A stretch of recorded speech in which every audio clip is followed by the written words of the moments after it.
Karena orang Islam ini memang yang bego-bego, yang bodoh-bodoh, Amerika kemudian memilih Wahabisme untuk dijadikan sebagai alat.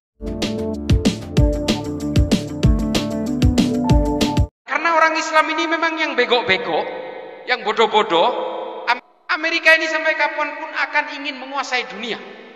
Dan yang dijadikan alat sebagai boneka ini, mainan-mainan politiknya ini, orang Islam, Pak, karena kita ini bego. Mudah diadu domba dengan politik, mudah dibentur-benturkan, mudah dipecah belah dengan politik.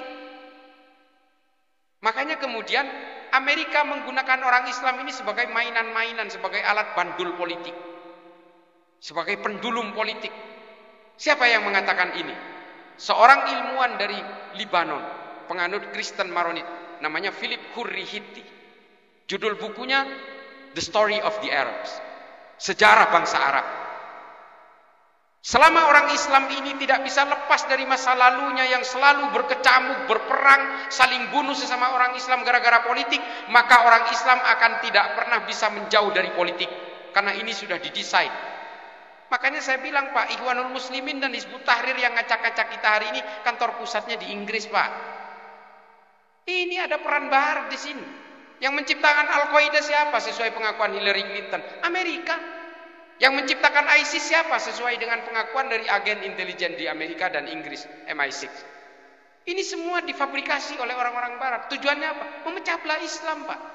Karena orang Islam ini harus, kalau untuk melemahkan orang Islam, kata Philip Hurri-Hitti, adalah berikan orang Islam ini persoalan-persoalan politik, maka orang Islam akan berkecamuk satu sama lain.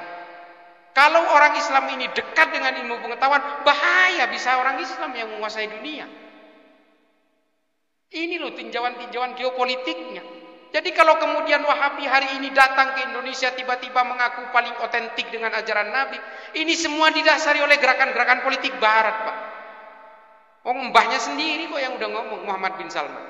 Udah cerita sendiri, bukan kata saya. Nah, ini harus disadari oleh kita. Makanya kenapa ajaran Wahabi ini dikit-dikit mengkafirkan orang, dikit-dikit membid'ahkan orang, dikit-dikit mengahlul kuburkan orang, ahli nar dan sebagainya.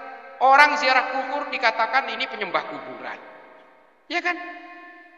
Orang gara-gara NU menyuarakan Islam Nusantara dianggap, oh kalau naik haji nanti berarti bukan ke Mekah, ke Borobudur. Gila apa?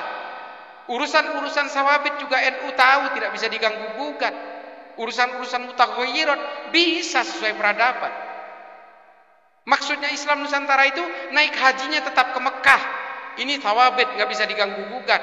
Tapi nutup auratnya pakai apa? Pakai sarung, nggak usah pakai gamis. Ini mutaghayyirat. Ini loh Islam Nusantara itu ini. Nutup auratnya sama, tujuannya nutup aurat, tapi kita pakai sarung.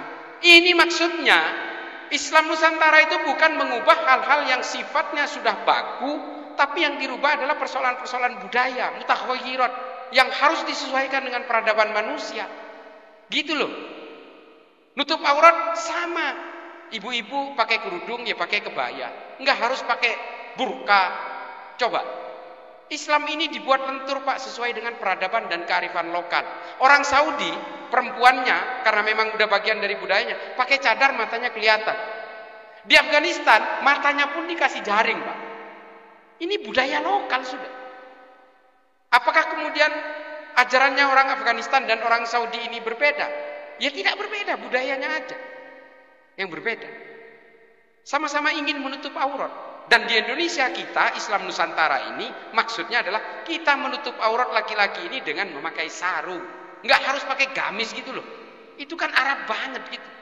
Meskipun saya umroh kemarin non-stop saya pakai gamis. Ya inilah akulturasi dengan budaya lokal lah, biar kelihatan Islam ini alim sekali pakai gamis. Nah ini maksud saya. Nah ajaran-ajaran ini, berbagai tafsir-tafsir dan berbagai firqah-firqah yang kemudian merangsak masuk ke kita ini semua ingin menghancurkan NU beserta organisasi-organisasi yang menjadi skocinya NU, Muhammadiyah dan semua LDI, Persis, Al-Irsyad dan semuanya ini.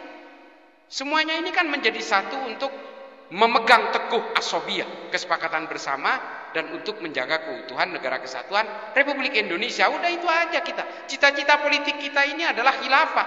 Sama, Pak, dengan Hizbut Tahrir, tapi khilafatul Indonesia. Nah ini negara kesatuan Republik Indonesia.